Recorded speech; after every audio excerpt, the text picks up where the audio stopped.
Importante, may malaking balita ako para sa lahat ng senior citizens dyan at kailangan ninyong marinig ito. Ngayon bukas na December 22, may malaking pagbabago na mangyayari sa Social Security System payout ng ating mga seniors. Oo, marinig nyo ng tama. Bukas na. At kung ikaw ay senior citizen or may loved one na senior, this will affect you directly. Maraming seniors ang naghihintay ng kanilang pension at benefits ngayong holiday season para sa pagkain, gamot at pangangailangan ng pamilya. Pero ang tanong, ano talaga ang pagbabagong ito? Mas mataas ba ang makukuha nyo? May delay ba? Or may special Christmas bonus na darating? Here's what you need to know. Ang SS ay nag-announce ng adjustment sa kanilang payout system at ito ay critical para sa millions ng Filipino seniors nationwide. May mga bagong requirements ba, change schedules, or additional benefits na pwede ninyong maklaim. Sa video na ito ay breaked ko lahat ng detalye. Walang hidden information, walang confusing terms, pure facts lang para maintindihan ninyo kung paano kayo apektado at what steps you need to take immediately. Kaya huwag mag-scroll away, stay until the end dahil may bonus tip ako kung paano ninyo ma-ensure na walang delay sa inyong payout. Kung ready na kayong malaman ang buong katotohanan, smash that like button. Ngayon, para add natin ang important information na ito sa mas maraming seniors. Magandang araw sa inyong lahat at salamat sa lahat ng nag-click dito sa video na ito dahil alam kong marami sa inyo ay nag-aalala, nagwa-wonder at gustong malaman kung ano ba talaga ang nangyayari sa SSS pension payout ng ating mga senior citizens ngayong December 22.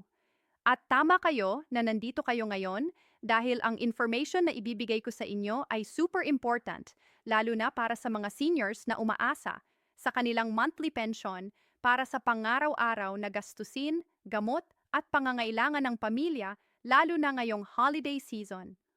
Una sa lahat, gusto kong linawin na ang video na ito ay hindi para takutin kayo o mag-panic. Hindi po yan ang purpose ko. Ang gusto ko lang ay i-educate kayo. Bigyan kayo ng clear at accurate information para alam ninyo kung ano ang dapat ninyong gawin at paano kayo maghahanda. Kaya pakiusap, manood kayo hanggang dulo dahil may mga tips ako sa bandang huli kung paano ninyo ma-ensure na smooth ang inyong payout at walang abarya. Ngayon, pag-usapan natin kung ano ba talaga ang nangyayari. Ang Social Security System or SS ay isang government agency na nag-aalaga sa social security needs ng mga private sector employees, self-employed individuals, at kasama na doon ang ating mga retires or senior citizens na nag-contribute ng maraming taon sa sistema. Ang SSS pension ay hindi lang basta monthly allowance. Ito ay karapatan ng bawat senior na nagtrabaho at nag-contribute sa sistema ng napakahabang panahon. Ito ang kanilang retirement fund, ang bunga ng kanilang decades of hard work and dedication. Pero ngayong 2024 at lalo na ngayong December, maraming seniors ang nag-report ng mga concerns at questions tungkol sa kanilang pension payout. May mga nagsasabing delayed ang kanilang pension. May mga nagtanong kung may increase ba or adjustment. May mga nagwa-worry kung baka may changes sa schedule ng disbursement. At dahil dyan, nag-viral ang mga balita, nag-spread ang rumors at maraming tao ang nalilito kung ano ba talaga ang totoo. Kaya nga nandito tayo ngayon para linawin lahat ng yan. First things first, let me tell you about the current state of SSS pension payments. As of this recording, ang SSS ay nag-announce na tuloy-tuloy ang disbursement ng monthly pension para sa lahat ng qualified pensioners. Ibig sabihin, kung ikaw ay regular pensioner at wala namang issue sa iyong account, dapat ay natatanggap mo pa rin ang iyong pension on time every month. Ang schedule ng payout ay depende sa last digit ng iyong SSS number at ito ay consistent na ginagawa ng SSS para mas organized ang distribution ng funds. Pero ang tanong, bakit nga ba may alert ngayong December 22? Ano ba ang special sa date na iyan? Well, let me break it down for you. Ang December 22 ay Friday at ito ay isa sa Mga huling banking days bago mag-Christmas break ang karamihan ng banks at financial institutions sa Pilipinas. Dahil diyan, maraming seniors ang nag-expect na makukuha nila ang kanilang pension before the holidays para magamit nila sa pagsalo ng Pasko, sa pagbili ng regalo, sa pagbayad ng bills, at sa iba pang holiday expenses. Ngunit at ito ang mahalaga, may mga adjustments na nangyayari sa SSS system na kailangan ninyong malaman. Number 1, ang SSS ay nag-implement ng mas streamlined na process para sa pensyon, disbursement. Ibig sabihin, ginagawa nilang masa para mas mabilis ang pagproseso ng payments. Ito ay maganda dahil mas less delay at mas predictable ang payout schedule. Pero dahil dito, may mga instances na temporarily na-affect ang timing ng release ng pension, lalo na sa mga pensioners na may pending updates or verifications sa kanilang accounts. Number 2, and this is very important, ang SSS ay patuloy nag-i-implement ng anti-fraud measures para ma-protect ang funds ng pensioners. Ibig sabihin, mas strict sila ngayon sa verification process. Halimbawa, kung matagal ka nang hindi nag-submit ng annual confirmation of pensioners o kung may discrepancy sa iyong records, posible na ma-hold temporarily ang iyong pension hanggang sa olve ang issue. Ito ay hindi para pahirapan kayo. Ito ay para protektahan ang inyong benefits at ma-ensure na walang ibang tao ang nang-abuse ng sistema. Number 3, may bagong guidelines ang SSS tungkol sa unclaimed benefits. Kung ikaw ay may pensyon na hindi mo na-claim ng ilang buwan, kailangan mong personal na pumunta sa SSS office o mag-coordinate with them para ma-activate ulit ang iyong account. Hindi ito automatic. Kaya responsibility mo bilang pensioner na i-follow up ang iyong benefits. Ngayon, alam kong marami sa inyo ang nagtataka eh. Paano naman ang pension increase? May increase ba tayo this year? Let me address that dahil yan ay isa sa most common questions na natatanggap ko. As of now, ang latest pension increase na na-implement ng SSS ay noong 2021 under the Republic Act Honen 99 or the Social Security Act of 2018. Doon nag-increase ang pension ng mga SSS pensioners depending on how long they have been receiving pension. Ang range ng increase ay from 1,000 to 2,000 per month depending on your circumstances. Pero ngayong 2024, wala pang bagong announcement ng additional pension increase mula sa SSS. Maraming seniors ang umaasa na magkakaroon ng bagong increase dahil tumataas ang cost of living, tumataas ang presyo ng bilihin, tumataas ang gastos sa gamot at medical expenses. At alam ko na deserve ninyo yan dahil nag-sacrifice kayo ng maraming taon para sa bayan. Pero unfortunately, ang pension increase ay hindi basta-basta na i-implement. Kailangan ng budget allocation mula sa government, kailangan ng approval mula sa Congress, at kailangan ng careful study para ma-ensure na sustainable ang SS Fund para sa future generations.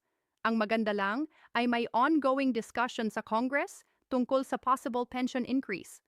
May mga bills na nakafile na naglalayong taasan ng pensyon ng senior citizens at mag-adjust based on inflation rate. Pero as of this moment, wala pa tayong final decision. Kaya ang best na magagawa natin ay magstay updated, mag-monitor ng news at mag-participate sa advocacy efforts para marinig ang ating voices. Ngayon, let's talk about the practical side of things. Ano ba ang dapat ninyong gawin para ma-ensure na walang problem sa inyong pension payout ngayong December at sa mga susunod na buwan? Ito ang mga concrete steps na kailangan ninyong i-consider. First, make sure na updated ang inyong contact information sa SSS. Ito ay kama ang inyong address, phone number at email address. Bakit na ito importante? Dahil kung may issue sa inyong account, kailangan ng SSS na makontak kayo agad. Kung outdated ang inyong information, hindi kayo maaabot at baka ma-delay ang resolution ng problem. You can update your information through the My SSS portal online or by visiting your nearest SSS branch. Second, complete your annual confirmation of pensioners. Every year required ang lahat ng SSS pensioners na mag-confirm na buhay pa sila at still qualified to receive pension. Ito ay ginagawa through the Annual Confirmation of Pensioners or ASOP. Usually, pwede itong gawin online or through accredited banks. Kung hindi kayo nag-confirm, posible na masuspend ang inyong pension. Kaya very important na i-complete ito on time every year. Third, check your disbursement account regularly. Kung ikaw ay naka-enroll sa Unified Multipurpose ID or UMID ATM card, make sure na active pa rin ang inyong card at alam ninyo ang PIN. Kung matagal ka nang hindi gumagamit ng card, posible na nag-expire na yan or na-deactivate. Kailangan mong mag-coordinate with your bank para ma-reactivate. Kung naman ikay direct deposit sa bank account, check kung active pa rin ang account at walang hold orders or restrictions. Fourth, be aware of your pension schedule. Ang SSS ay may fixed schedule ng disbursement based on the last digit of your SSS number.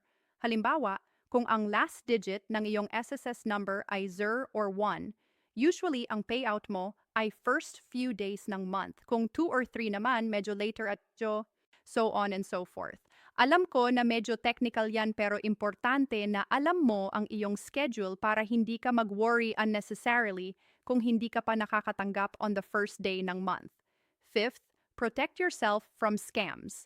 Unfortunately, maraming scammers ngayong panahon na nag-target ng seniors.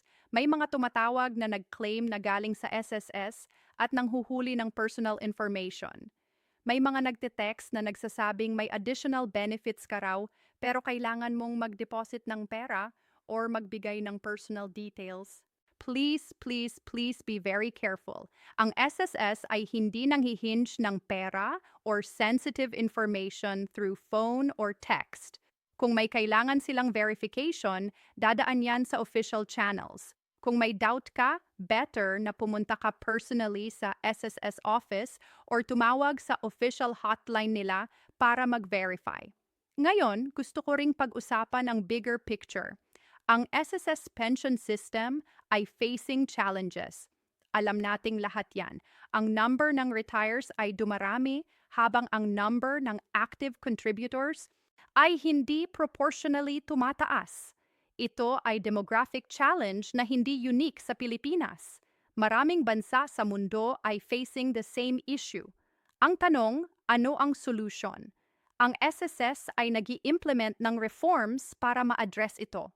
Una, they are encouraging more people to contribute to the system, especially self-employed individuals at informal sector workers na traditionally hindi nagko-contribute.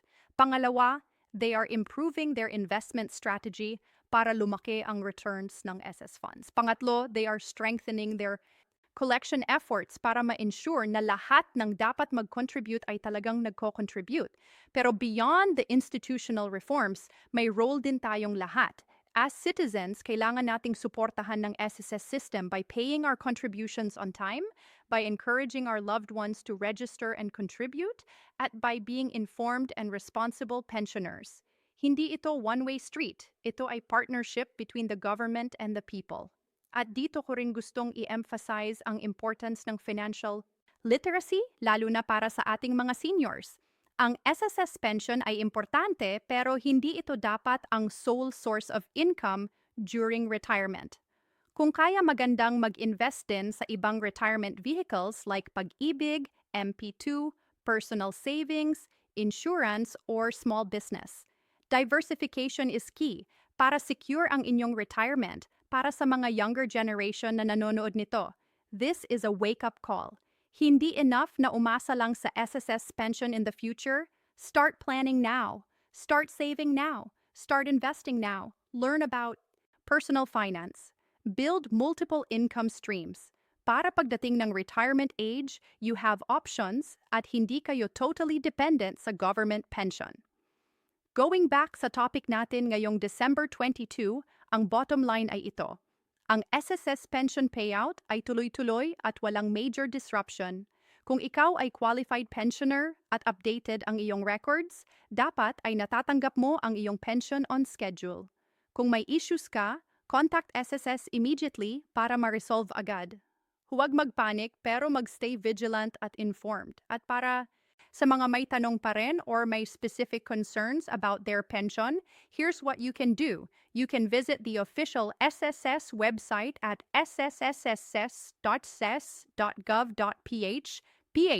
Doon makikita mo lahat ng information about pension requirements, schedules, at procedures.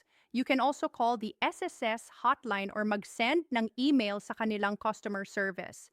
Pwede mo ring personal na bisitahin ang nearest SSS branch, pero isuggest ko na mag-set ng appointment in advance para hindi ka maghintay ng matagal. Gusto ko ring i-remind sa everyone na ang information na shinare ko dito ay based on current policies at announcements ng SSS. Government policies can change, kaya importante na palagi kayong updated. Follow official SSS social media accounts. Subscribe to their newsletters or regular na mag-check ng website nila para sa latest updates. At sa mga family members ng seniors na nanonood nito, please help your loved ones navigate the system. Alam kong maraming seniors ay hindi text-savvy or nahihirapan mag-process ng paperwork. Be their support system. Help them update their records. Assist them in accessing their pension at protect them from scams. Ang small effort ninyo ay malaking tulong sa kanila. Before I end this video, gusto kong mag-share ng isang important message. Ang ating mga senior citizens deserve our utmost respect and support. They built this nation. They worked hard for decades. They raised families. They contributed to society. Ang minimum na magagawa natin ay i-ensure na they receive their rightful benefits at they live their retirement years with dignity and security. Kaya kung ikaw ay may power na mag-advocate para sa mas better benefits for seniors, gawin mo yan. Kung ikaw ay may means na tumulong sa mga seniors sa iyong community, gawin mo yan. Kung ikaw ay may platform na mag-spread ng awareness about senior citizen rights at benefits, gawin mo yan. Together, we can create a society na tunay na nag-aalaga sa ating elderly population. Okay, everyone? Yan na ang komprehensibong discussion natin tungkol sa SSS pension payout ngayong December 22. I hope na na-clarify ko ang mga tanong ninyo at nabigyan ko kayo ng actionable information. Kung may additional questions kayo, feel free to drop them in the comment section below at itry kong sagutin lahat. Thank you so much inyong time at trust naman ng video na ito. At kalimutan, if you found this video helpful, please give it a like.